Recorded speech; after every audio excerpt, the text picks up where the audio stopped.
तक हमास हथियार नहीं डालता, इजराइल बम बरसाता रहेगा, इजराइल मिसाइलों से मारता रहेगा, इजराइल तब तक मारेगा जब तक हमास और उसके असल आका मटिया मेट नहीं हो जाते।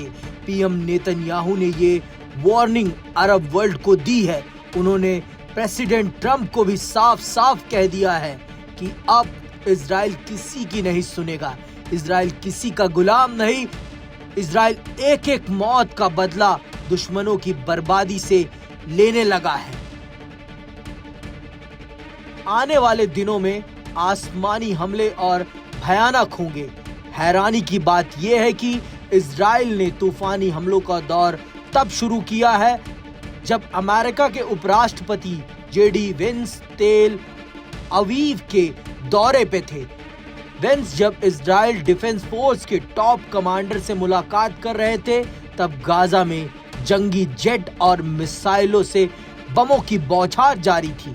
हालांकि वेंस ने पीएम नेतन्याहू से मुलाकात के बाद बयान दिया कि अमेरिका हमास को हथियार छोड़ने के लिए मनाने की कोशिश कर रहा है, मगर ये काम बहुत मुश्किल है। हमास ने पहले ही साफ कर दिया है कि वो किसी भी कीमत पर हथियार नहीं छोड़ने वाला। हमास का तर्क है कि पहले इजराइल अपने एटमी हथियारों को खत्म करे, इसलिए युद्ध विराम के बाद भी इजराइल ताबड़तोड़ प्रहार कर रहा है। पीएम नेतन्याहू ने इजरायली संसद को बताया है कि गाजा में सैन्य अभियान खत्म नहीं हुआ है। प्राइम मिनिस्टर नेतन्याहू ने वेस्ट बैंक को इजराइल में मिलाने का बिल भी संसद में पेश कर दिया है, जिस पर अमेरिका की तरफ से सख्त बयान आया है। अमेरिका के विदेश मंत्री मार्क रूबियो ने कहा है कि वेस्ट बैंक पर बिल युद्ध समझौते के लिए बड़ा खतरा है, इससे अरब देशों का मूड खराब हो सकता है। हालांकि पीएम नेतन्याहू ने जवाब में कहा कि वो इजराइल की सुरक्षा के लिए जो भी मुमकिन है वो कदम उठाएंगे। नेतन्याहू ने यह भी साफ किया है कि जो देश ये समझते हैं कि अमेरिका उन्हें चला रहा है वो जान लें कि इजराइल अपनी सुरक्षा खुद करता है, इसलिए ट्रंप की हर बात में दखल अंदाजी को वो स्वीकार नहीं करने वाले।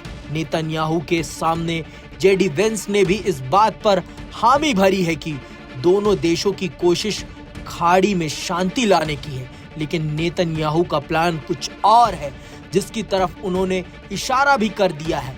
इजराइल ने तुर्की के खिलाफ खुलकर मोर्चा खोल दिया है।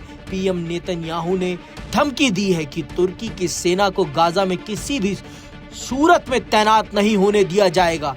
ट्रंप के शांति समझौते के तहत इंटरनेशनल गठबंधन सेना की गाजा में तैनाती का प्लान है, जिसमें तुर्की की सेना का इजराइल ने कड़ा विरोध कर दिया है।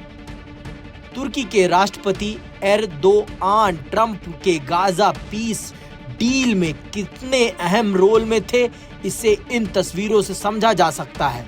ट्रंप ने 8 मुस्लिम देशों के नेताओं से जब मुलाकात की थी तो एर्दोआन उनके साथ बैठे थे। बाकी सभी नेताओं से ज्यादा अहमियत ट्रंप ने तुर्की के राष्ट्रपति को दी थी। यही नहीं, ट्रंप ने तुर्की को गाजा समझौते के बाद सबसे बड़ी जिम्मेदारी निभाने के लिए तैयार किया था, लेकिन नेतन्याहू को एर्दोआन फूटी आंख नहीं सुहाते हैं। इजराइल मानता है कि तुर्की जैसा देश किसी का सगा नहीं। ये वही तुर्की है जिसने कतर पर हमले के बाद इजराइल के खिलाफ अरब अलायंस बनाकर नेतन्याहू को सबक सिखाने की धमकी दी थी।